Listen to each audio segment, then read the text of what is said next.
Opo, sige po. Sir, doon po sa pondo ng PhilHealth na isama po ito sa COA report na dapat daw po yung 89 billion nga na ito na excess fund na sinasabi, dapat nga daw ginamit sa kapakanan po ng mga miyembro o dagdag benepisyo. Ngayon nga po, iba nang pinaggagamitan nito. Ano po ang reaksyon dyan ng kagawaran?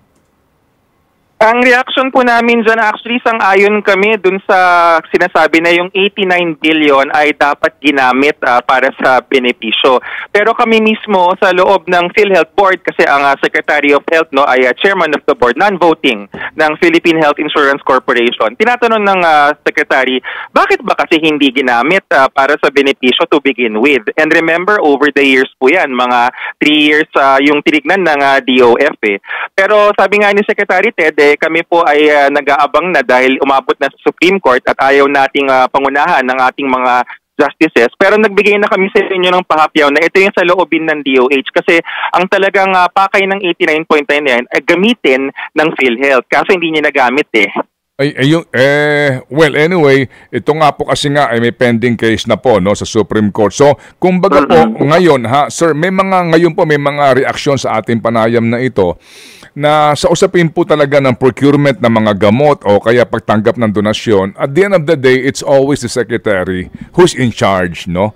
Nasa leadership mo yan. Ngayon po siguro maaari natin sabihin kasi umupo lamang si secretary nito lamang nagdaang Hunyo di ba? Nitong nagdaang taon. So Opo. So ang atin dito, sige, bigyan natin ng benepisyo. Pero sir, gaano kayo kaseryoso dito, pati si Secretary Erbosa, na by next COA report, hindi na ganito po ang ating muling mapapakinggan at maralaman? Nako, Manong Ted, kung marinig mo lang sa mga meeting kung paano magalit si Secretary dahil nga sa mga ganitong findings.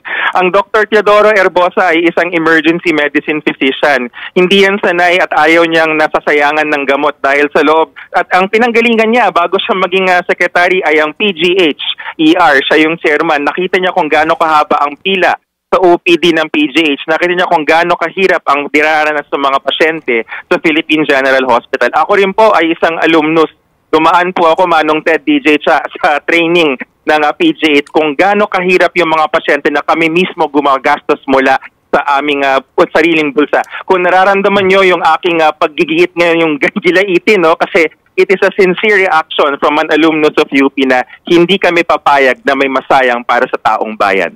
Okay, sige po. So, tatandaan po namin itong petsang ito, December 5, 2024. Ano po, Asek, dito po sa inyo sinasabi yes, ito. Because, kami po'y sumasandal sa inyong mga salitang ito. Kasi nga, nakakalungkot pong malaman ang gantong balita at ang pinaka nakakalungkot dahil nga matagal na po itong sakit, if I may use the word sakit, ng kagawaran ng kalusugan. Yes. Opo.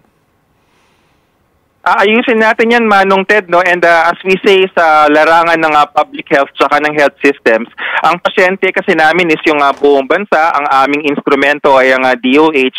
Kailangan yung instrumento ay matalim kung ito ay isang scalpel, no? Hindi siya dapat mapurol.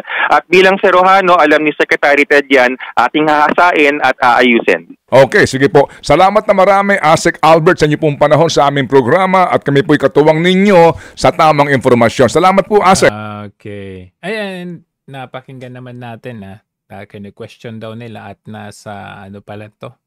Nasa pandinig pala ito sa COA, no? Itong 89.9 billion.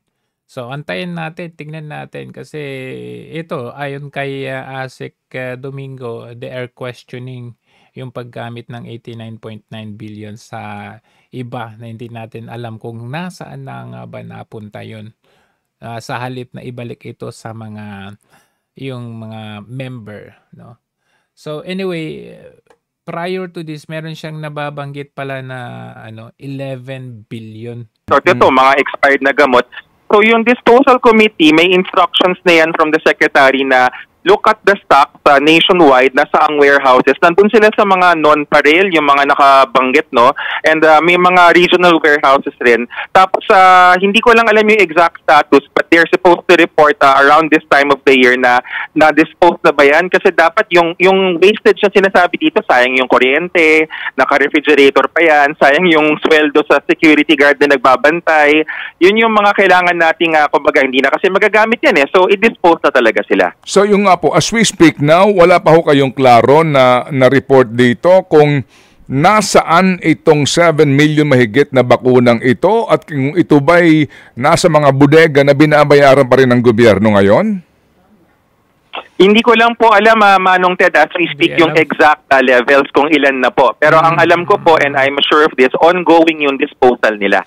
So yun lang po siguro yung kulang pa sa interview natin na yung exact datos sa ilan na yung na-dispose. Opo. Pero ongoing. Opo, at ang disposal ho kasi nito, hindi naman basta-basta kasi mga bote ito, di ba? Yes, that's correct. Meron yung mga environmental issues, tama ko kayo dyan, Manong Ted. And also, kasi meron din yung mga, kumbaga tawag natin, biological issues. Ibig sabihin, mga bakuna. So, meaning, bumili ka ng ganito kalaking halaga ng bakuna, inimbak mo sa bodega, binayaran ng gobyerno, hindi nagamit ng mga Pilipino, nakaimbak pa rin, binabayaran. Kapag itinapon ito, panibagong gastos, di ba? Lahat ng ito may gastos. Yun po ang malungkot na storya, Manong Ted. Ngunit tandaan natin, hindi ho ito binili. Marami ho dito ay mga dinonate ng ating COVAX. At marami rin po nga, sabi nga ni Sected kanina sa kanyang panayam sa kabilang himpilan, sabi niya, nung siya ay National Task Force Advisor, at makikita po yung pag ginugol natin, may mga actual reports na then Dr. Herbosa Advisor mentioned na, uy, private sector, uy, mga local government, wag na ho kayong bumili ng dagdag dahil bibili ang national government. Kasi nga po ng panahon na yun, kinakabahan ng lahat, di ba? Na sabihin na natin, diretsahan, medyo walang tiwala na baka makabili yung national government. Kaso nakabili. So, nagdoble-doble yung procurement. Ito kasi ang gets ko dyan, 11 billion worth na medisina na nawala, natapon sa wala.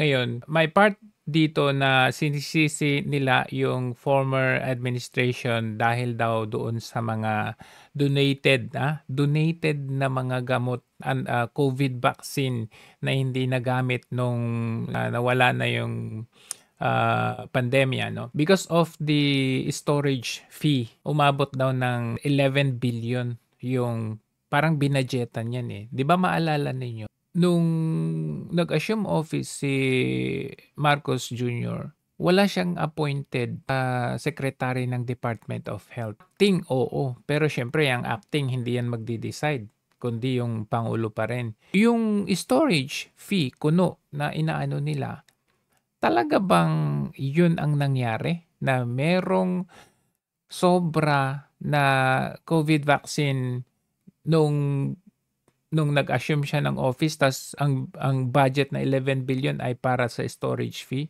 Kasi hindi natin alam kung kailan ba yan, kay Ted Herbosa ba yan o nung undersecretary na si Vergeire.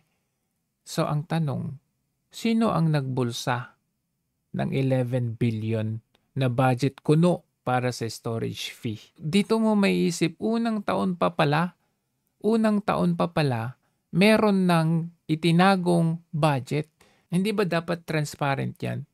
Kung totoo na meron palang itinapon na ganito, may mga gamot na nasayang, bakit hindi yan idinideclare? Bakit hindi yan ibinabalita sa atin? Para manang malaman natin, ngayon lang natin malalaman na may 11 billion worth na pera pala para lang sa storage fee daw, dahil doon sa donated na vaccine nung panahon ni Tatay Digong. Maninisi pa sila ng isang administrasyon, tas ngayon lang natin malalaman na may 11 billion storage fee pa pala dyan sa vaccine na yan.